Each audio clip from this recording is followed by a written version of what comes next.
와우. 달슨의 라이브. 이탈리아 세리아 팀들의 엠블럼이 갖고 있는 어떤 의미를 한번 알아보자. 예. 뭐 아무래도 제일 먼저 제일 인기 이거 유벤투스 우리가 많이 아는 거네. 예, 유벤투스부터. 이게 그럼 뭐야? 저 말이 옛날 거야? 제일 왼쪽이 이제 그 옛날 거예요. 오케이. 예, 제일 왼쪽 이게 저게 이제 그 얼룩말인데 응. 얼룩말이 이제 그 흰색 검은색이 이제 막 있다 보니까 유벤투스 팀 컬러하고 색깔이 비슷한 거잖아요. 얼룩말이. 예, 그래가지고 이제 초반에는 저 얼룩말이 이제 유벤투스의 그 상징이었어요. 유니폼이 저 무늬 때문에 얼룩말이 얼리라는 선택을 별명이- 한 거야? 아니면 얼룩말이 어떤 의미가 있어서 얼룩말 문양으로 저걸 만든 거야? 앞에 거죠. 그러니까 이 색깔이 있다 얼룩말 보니까 야, 너 색깔이니까. 얼룩말 같다. 네, 처음에는 얼룩말이에요. 근데 맨 왼쪽에 보시는 건 얼룩말이 맞고요. 근데 여러분들이 많이 하시는 건 이제 가운데 거일 거예요. 그렇지. 이렇게, 오랫동안 저기 오랫동안. 익숙하지. 근데 재밌는 건 뭐냐면 맨 왼쪽에 건 얼룩말인데 가운데 거 무늬 밑에 보시면 또 동물이 한 마리 있어요. 저 얼룩말 아니야? 아, 저거는 소예요. 유벤투스 원고지가 토리노인데 토리노 그 도시 자체가 그 소란 도시 상징이 소예요. 소. 그래서 소를 박아놓은 거예요. 그 저기 지금 동물들이 다 발 하나만 땅에 짚고 나머지 발 세 개를 막 이렇게 하고 있어요. 그래 말도 예, 그렇고 말도 그렇고 소도 그렇고. 한 발만 뒤더니 예, 이렇게? 한 발만 짚고 있어요. 앞으로 이제 보실 다른 팀들의 엠블럼에도 저렇게 이 발 하나만 짚고 있는 동물들이 왜 많이 한 나와요. 발만 뭔가 이렇게 뛰어오르고 역동적인 역동적이고 거. 그런 느낌이 들어서 저런 걸 많이 쓰더라고요. 그렇게 해서 가운데 엠블럼을 쓰다가 이제 2017년에 이제 좀 약간 모던한 이미지로 바꾸면서 유벤투스의 앞에 있는 J를 가져와서 지금 보시는 것처럼 J 모양을 약간 이 이미지화해서 지금의 유벤투스가 저렇게 바뀌었죠. 처음에 욕 되게 많이 먹었어요. 예.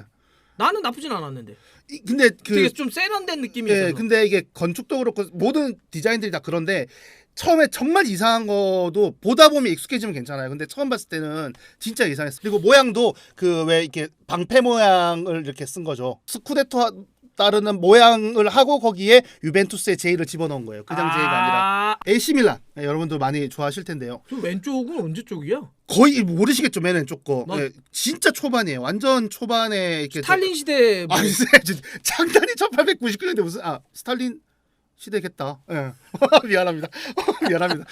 예, 그래서 이제 초반에는 이제 그 이 빨간 색깔이라서 디아볼로라는 뜻으로 악마, 데빌이라는 뜻으로 하는 악마라고 이제 불렸어요. 처음에는. 그래서 그 악마를 형상화해서 저렇게 쓰다가 저렇게 썼어? 처음에는 초창기에는 그러니까 그거 보니까 유벤투스도 그렇고 진짜 옛날에는 약간 다 무슨 동물이나 아니면 동물이나 이런 형상이 상징화되어 있는. 상징화되어 있는 것들이 초반에는 다 등장해요. 70년대 막 60년대 70년대 넘어가면서 가운데 거 형태로 이제 바뀌게 돼요. 가운데 바뀌게 되면서 위에는 밀란이 들어가게 되고 그다음에 그 가운데 있는 동그라미 안에 보면 그 왼쪽에는 빨간색 검은색 띠가 들어가 있고 오른쪽에는 건발이 들어가 있고 오른쪽에는 빨간 십자가가 들어가 있잖아요. 빨간 십자가가 밀라노 상징기예요. 밀라노 도시의 깃발이 빨간 십자가예요. 처음에는 AC 밀란이 인테르보다 창단이 먼저니까 이제 저 빨간 그 십자를 먼저 쓰기 시작한 거예요. 그리고 팀 컬러를 빨간색 건발로 정한 거죠. 90년대 넘어가면서 밀란이란 글자가 ACM으로 바뀌게 되면서 지금에 이렇게 왜 바꿨어? 이 시대가 바뀌고 하면서 유벤투스도 뭐 새 시대를 맞으면서 새 디자인을 이니셜로? 하고 뭐 그렇게 하게 된 거죠. AC 밀란이라는 이 이름으로.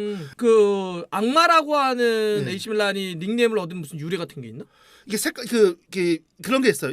이거는 이 서양에서 악마 그러면은 약간 빨간색하고 연관이 게 되게 많아요. 레드 데블스도 레드 그렇게 하고 처음에 있는 저거를 안 쓰다가 요즘에 2010년대 들어오면서 다시 저거를 또 로고를 또 되살렸어요. 맨 왼쪽 거를. 그래가지고 요즘에 뭐 밀라넬로나 뭐 까사밀라 이런 데 가면은 악마 상징해가지고 막 이렇게 굿즈도 팔고 그래서 요즘에는 맨 왼쪽에 로고를 다시 좀 쓰는 추세입니다. 그래서 이제 인테르로 넘어갈 겁니다. 인테르도 그러네. 인테르 맨 왼쪽에 옛날 동물들을 많이 썼구나. 뱀 문양 처음 보셨죠? 1908년에 AC 밀란은 이제 그 자국 선수들만 써야 된다. 그렇지. 근데 우리는 해외 선수 쓰자 이렇게 하다가 이제 인테르라고 하는 게 그런 거잖아. 인터내셔널 그렇지, 국제적인. 그래서 이제 그 AC는 뭐야? 아소사치오네 디 깔초 그래서 축구 협회라고 이런 뜻이에요. 어소시에이션 이러면 그런 느낌의 C가 축구를 뜻하는 칼초. 오케이. 그거예요. 대략 한 40몇 명이 여기서 따로 나가요. AC 밀란에서. 그래서 이제 그 따로 팀을 만들면서 우리는 이제 외국인 선수도 쓰겠다 해서 이제 같은 밀라노를 했는데 이제 이 빨간 밀라노 그 빨간 십자가는 얘네들이 먼저 썼잖아요. 쓸 수가 없게 된 거야. 초반에는 지금에는 많이 쓰지만 그래서 이제 그 뭐 얘네들이 뭘 하냐면 밀라노의 가장 오래된 그 전통적인 가문 중에 비스콘티라는 가문이 있어요. 그 지금 물뱀이거든요. 그냥 뱀이 아니라 짱구뱀이냐고 그러던데 짱구뱀?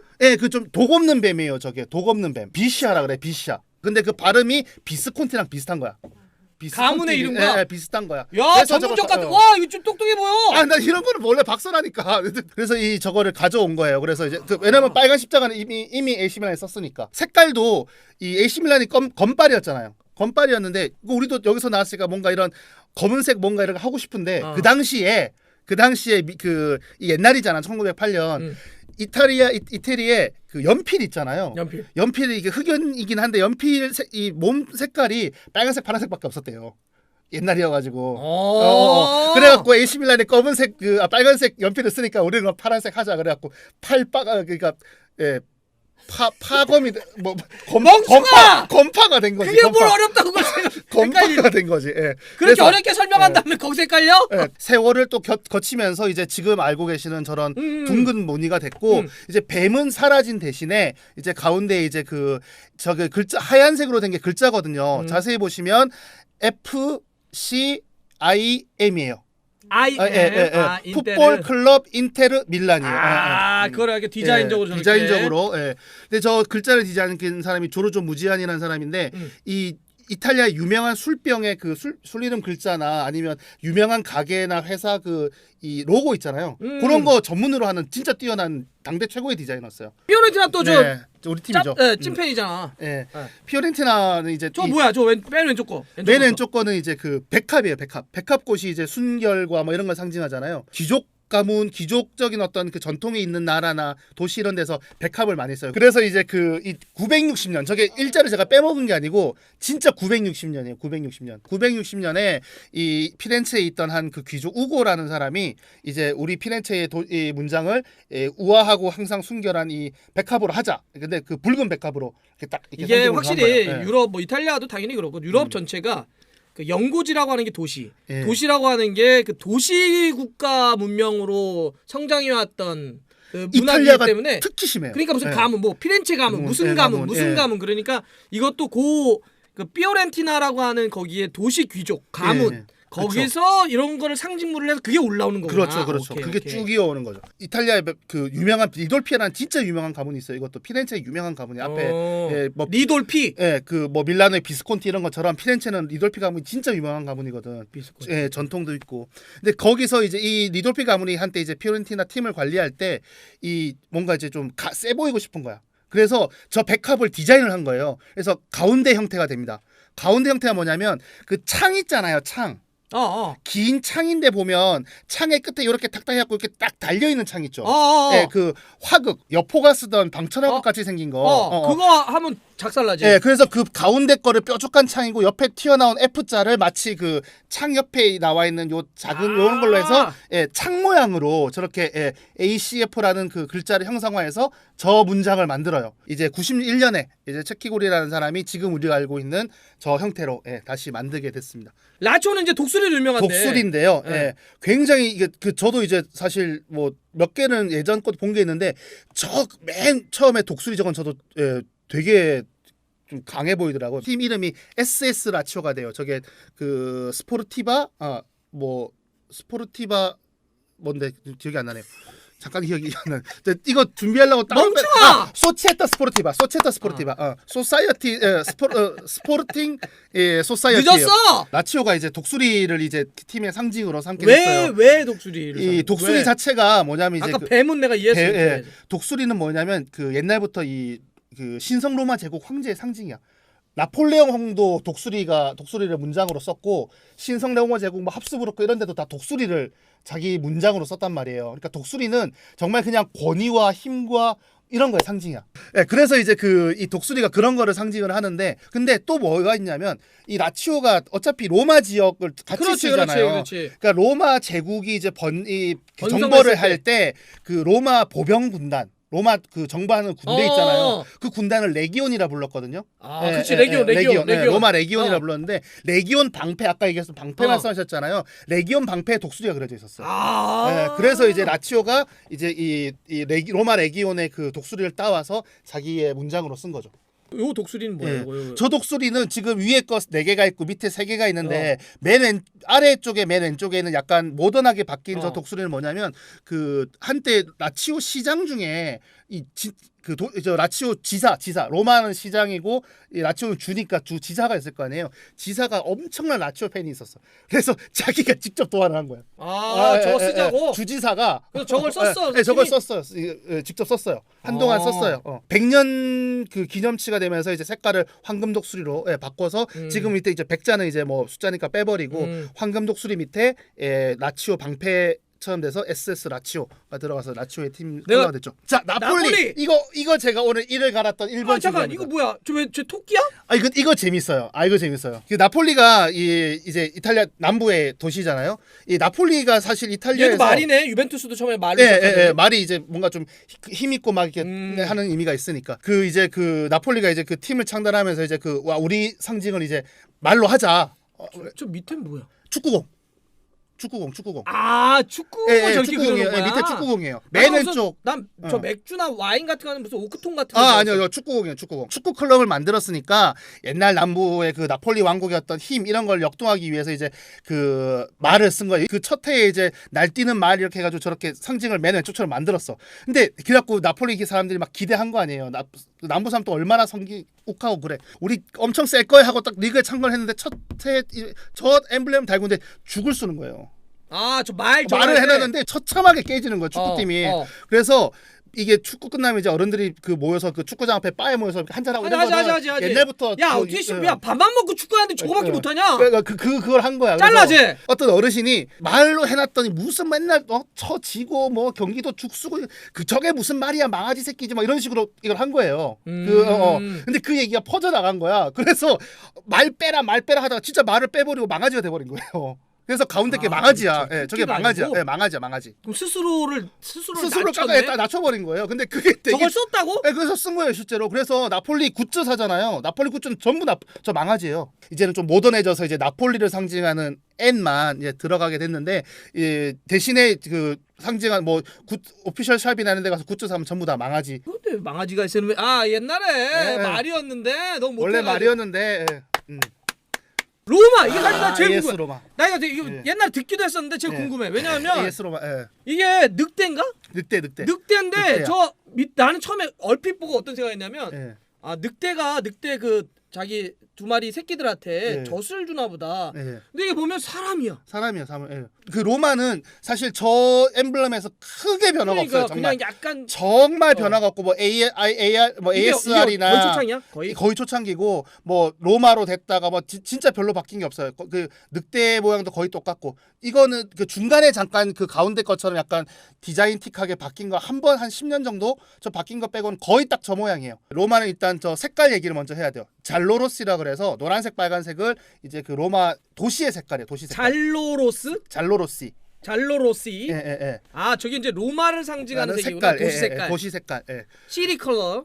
시티 컬러죠. 그렇죠. 그래서 이제 저거를 쓴 거고 이 옛날 로마 건국 신화에 가면 이제 그 두 형제가 나라를 이제 세우게 된 거야. 근데 이제 어려서부터 버림을 받아서 이제 그 먹고 살 게 없잖아 애들이니까. 근데 늑대가 와서 자기 젖을 주면서 애들을 키운 거예요. 로마라고 이제 이름을 지은 거예요. 그래서 로마는 거의 대부분 로마의 모든 상징은 딱 저거예요. 저 젖 먹고 있는 늑대 젖 먹고 있는 꼬마 둘이랑 글자 SPQR 그거 두 개가 끝이에요. 이번에 그 작년 시즌이었나 그 뭐지? 이렇게 그 어깨띠를 이렇게 내려오는 디자인 들어갔거든요. 그게 옛날 황제가 두르던 네오 황제가 두르던 이게 이렇게 딱 하고 어깨로 딱 해가지고 거기에 이제 이 빨간색 노란색 띠 쫙 해갖고 들어갔어요. 그러니까 멋있지. 이 아탈란타 막 챔피언스리그에서 어마어마하게 어마어마하게 팀에서 지금 리그에서도 잘해요. 근데 이제 이 아탈란타가 이 도시 이걸 알아야 돼요. 여신인가? 여신이에요, 여신. 이탈리아어로는 아탈란타라고 이렇게 부르는데 그리스 신화를 읽어보시게 되면 저기 제가 써놨지만 아탈란테라고 나오는 여신이 있어요. 아탈란테. 아탈란테. 저 아탈란테가 어떤 여신이냐면 이 아탈란테가 되게 예뻐요. 되게 예쁜데 되게 예쁜 남자에 관심이 없어. 달리기를 엄청 좋아하고 막 그래서 이제 막 열심히 뭐 운동도 하고 해서 근데 제가 저기도 써놨지만 뜻 자체가 남자에 관심이 없고 항상 남자랑 이렇게 싸우는 이렇게 남자와 이 각을 세우는 그런 여자라는 뜻이에요. 자, 그런데 이 아탈란테가 그 여러 가지 이야기인데 여기서 이 가장 많이 알려진 게 뭐냐면 달리기가 누구한테도 지지 않아. 남자도 물론 신들하고도 경쟁할 만큼 되게 달리기가 빨라요. 저 아탈란테가 여신이. 그래서 저기 처음에 그래서 뛰어가는 거예요. 그래서 뛰어가는 거예요. 나무위키에서 봤니? 아이씨 나무위키에서 그런 걸 왜 봐? 나무위키 안 나와요. 아탈란타라고 하는 도시와 아탈란테라고 하는 여신은 무슨 관계야? 그리스 신화나 이런 데서는 아탈란테라고 부르는데 그걸 이탈리아어로 부르면 그냥 아탈란타인 거예요. 아, 이 아탈란타는 도시 이름이 아니야? 이 아탈란타는 도시가 베르가모라는 도시예요. 아, 아탈란타는 도시 이름이 아니야. 도시 이름이 아니야? 아니야. 아, 그러니까 그 팀 자체를 여신의 이름을 따온 거구나. 제노아. 이거 복잡해. 제노아. 근데 이거 뭐야? 복잡해 보이는데 복잡하지 않습니다. 제노아는 이탈리아에서 제일 오래된 팀이에요. 제일 오래된 팀. 1893년. 독수리하고 사자가 합쳐진 거예요. 혼종이네. 예, 혼종이에요. 독수리하고 그러니까 백수의 왕 사자하고 아까 얘기했던 그 권력의 상징 독수리가 합쳐진 거야. 그래서 이제 그 동물의 이름이 뭐냐면 그리핀이라 그래. 그리핀. 가운데 거는 뭐냐면 원래는 이제 저 왼쪽 거를 쓰다가 한때 저 가운데 거를 바꿨는데 이게 옆으로 길잖아요. 그래가지고 저거를 팀 상징을 쓰기가 너무 옆으로 긴 거야. 그래가지고 저 가운데 거를 이제 그 시즌권 티켓에만 나중에 썼어요. 저 요 가운데 문장을. 그리고 너무 복잡하고 그러니까 오른쪽 거로 바꿔버렸어. 그래서 이제 그리고 이게 이 괴물도 조금 더 심플하게 해서 이렇게 오른쪽 것처럼 맨 오른처럼 그려버린 거예요. 근데 엠블럼이 너무 희발이가 없어진 거야. 그 약간 너무 약간 도롱뇽 같아. 도롱뇽 가지고 그렇게 변해버린 거야. 그래가지고 올드 팬들이 저거 보고 이런 표 딱 한 번만 쓰겠습니다. 원어 그대로 쓰는 거라서 워딩 그대로요. 닭대가리라고. 삼프도리아 지금 빨간 십자가 들어가 있잖아요. 삼프도리아도 제노아를 연고로 같이 쓰는 도시예요. 아, 그러니까 똑같구나. 네, 같은 도시에 팀이 두 개 있는 거예요. 그러니까 똑같이 쓴다. 똑같은 빨간 십자가를 쓰는 거예요. 처음에는 저렇게 법이니까, 썼는데 지금에야 뭐 나폴리도 있고 이렇게 하지만 사실 역사적으로 이탈리아에서 제일 큰 항구 도시는 제노아거든요. 그 항구다 보니까 지금 저 세 번째 거 있는 그 검은 실루엣 저게 뭐냐면 셜록 홈즈. 베레모스고 수염 더부룩하고 이 목에 스카프하고 파이프 물고 있는 선원이야. 아, 배 타는 사람. 배 타는 사람. 그래서 저게 이제 딱 다 합쳐지니까 맨 오른쪽에 지금에 쓰는 문장이 나오게 된 거예요. 연고를 상징적으로 압축적으로 굉장히 잘 설명할 수 있는 거네. 네, 그렇죠. 토리노는 이제 그 전통적으로 이제 아까도 얘기했지만 그 도시 이름 자체가 소에서 유래한 거예요. 이 토로, 그러니까 이탈리아로 소를 토로라고 하는데 토로, T-O-R-O. 근데 이탈리아어 끝에 이노, 에또 이런 게 붙여서 말을 만드는 경우가 많아요. 그래서 토로에 이노가 붙어서 토리노가 된 거예요. 그래서 소의 도시라는 뜻이야. 이름 자체가. 독특하게 1980년대에 토리노는 문장을 저렇게 직사각형 저 형태로 만들어. 거의 저런 문장을 보기 어려운데 네모나게 만들고 그다음에 다시 이제 이 타원형으로 만들어서 이제 토리노 AC가 아니라 토리노 칼초라고 해서 TC가 되고요. 토리노는 많이 바뀌었다. 여러 번 바뀌어. 이게 승강에 따라서 많이 바뀌었다. 네, 승강에 따라서 이제 막 그 구단주도 바뀌고 이렇게 해서 여러 번 바뀌게 돼요. 그러다가 이제 지금에 이르게 됐는데 지금 저 색깔이 그라나타라 토리노 팀을 그라나타라 부르는데 그라나타가 석류 색깔이거든요. 석류 색깔. 저 엠블럼 색깔이야. 네, 여기에 대한 자부심이 되게 많아. 옛날 그란데 토리노 시절도 있고. 근데 이제 이 토리노 저 그라나타라고 하는 색깔 자체도 그렇고 이 소 문장에 대해서 자존심이 진짜 세요. 이 토리노 팬들이. 근데 이제 2013년에 이태리 그 스포츠 프로그램 중에 게랭 스포츠라는 프로가 있어요. 게랭 스포르티보라고. 거기서 이탈리아 역사상 가장 아름다운 엠블럼이 뭐냐? 설문조사를 한 거야. 거기서 지금 왼쪽에서 두 번째 보시는 80년대 토리노. 직사각형? 저게 역대 이탈리아 모든 축구 클럽 엠블럼 중에 저게 제일 예쁘다라고 팬들이 저거를 뽑아줬어요. 자, 베로나. 이승우 때문에 이승우 때문에 제가 마지막으로 집어넣었는데요. 베로나는 팀 색깔 자체가 이 노란색 파란색으로 그냥 다른 게 별로 없었어요. 그냥 고만고만한 팀이었기 때문에 다른 게 없었어. 근데 1984년에 유벤투스 이게 84년에 베로나가 우승 스쿠데토를 먹어요. 그때 이제 유벤투스 상대로 기념비적인 승리를 거두거든요. 그 승리를 거두고 나서 팀 구단주랑 회장이 모여갖고 야 우리도 그럼 엠블럼 하나 좀 세 보이는 거 하나 만들자. 보니까 막 다 썼거든. 막 얼룩말도 썼고 소도 썼고 뭐 다 썼거든. 늦게 만들다 보니까 좀 세 보이는 게 없는 거야. 근데 이제 그럼 저 개 저거 세 보이겠다 그래가지고 개를 갖다 쓰고 그 다음에 개 저 머리 사이에 보면 이 사다리 같은 거 있잖아요. 옛날 전통적으로 중세부터 이 베로나를 통치했던 가문 이름이 스칼라 가문인데 스칼라라는 이름 가문 이름 자체가 뜻이 계단이에요. 계단. 개를 넣고 여기 베로나를 오래 다스렸던 스칼라 가문의 그 스칼라를 계단으로 상징화해서 가운데 집어넣은 거예요. 이거는 이제 오늘 아침에 나온 기사인데요. 이거 봤는데 이 코로나 때문에 이 페스카라라고 하는 세리에 B에 있는 팀에서 페스카라 동네 꼬마들한테 이제 그 유니폼 이거 쓰겠다고 이제 이걸 콩쿠르를 했나 봐요. 근데 루이지 아고스티노라는 친구가 꼬마아이가 예, 꼬마애가 지금 오른쪽에 보이는 저런 식으로 이제 그림을 그려서 보내준 건데 저게 우승을 먹은 거야. 그래서 팀에서 저거를 이제 프리시즌에 저거 입고 경기하겠다 그래가지고 저 유니폼을 실제로 만들었어요. 이 아약스가 이 네덜란드 팀이잖아요. 근데 이 아약스라는 인물 자체가 로마 인물이에요. 아약스라고 하는 게 이 사람의 이름이라고? 이름이야. 근데 그 트로이 전쟁에서 이제 트로이하고 아테네가 이제 전쟁을 하잖아요. 아테네에서 참전한 우리가 알고 있는 군인이야. 트로이 목마 나오는 예, 나오는 그 전쟁에서 그리스군으로 참전한 그 장군인데 이 트로이 전쟁을 이제 후반부에는 아테네에서 아킬레우스가 나오는데 그 전에 이 아테네군을 이끌었던 제일 대표적인 장소가 아약스예요. 엄청 힘도 세고 엄청 강하고 정말 완전 이 로마군의 완전 에이스. 이 이름이 아약스예요. 그래서 고대 로마 거기서 이제 고대 로마 그 군의 이름이 아약스라고 이제 붙어지게 돼서 이 아약스가 됐고 자세히 보시면 이 아약스 보시면 이제 막 모자 쓰고 있고 사람 얼굴 나와 있잖아요. 이게 자세히 보시면 총 선이 11개예요. 11개의 선으로 이걸 디자인했어. 그 11개가 뭐겠어요? 팀 11명 뛰잖아. 네, 그 11명의 이 아약스에서 뛰는 이 11명은 다 로마 고대 로마 그리스의 이 군인처럼 아주 강하고 힘이 있고 그러한 거를 담아서 이 아약스에 집어넣은 거예요.